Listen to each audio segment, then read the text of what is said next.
Nakiisa ang mga tauhan ng Asturias Municipal Police Station sa pamamahagi ng relief goods para sa mamamayang labis na naapektuhan ng Bagyong Tino.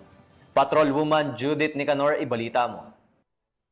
Nakita ang kapulisan ng Asturias sa pamamahagi ng relief goods para sa mga pamilyang naapektuhan ng Bagyong Tino. Katuwang ang lokal na pamahala ng Asturias nito lamang ika-9 ng Nobyembre taong kasalukuyan.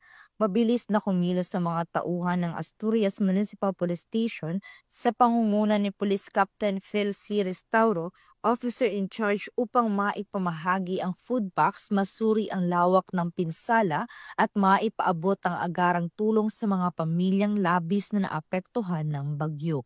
Bukod sa pamimigay ng ayuda, patuloy din ang pagtutulungan ng Asturias PNP at LGU team sa pagpapanatili ng kaligtasan ng publiko at sa mabilis na pagbangon ng komunidad.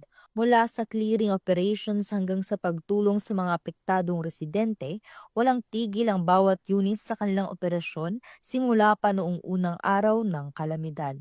Nananawagan naman ang pamunuan ng Asturias PNP sa mga residente na manatiling kalmado, magtulungan at magpakita ng kooperasyon habang isinasagawa ang mga hakbang tungo sa ganap na normalisasyon ng pamumuhay sa buong munisipalidad.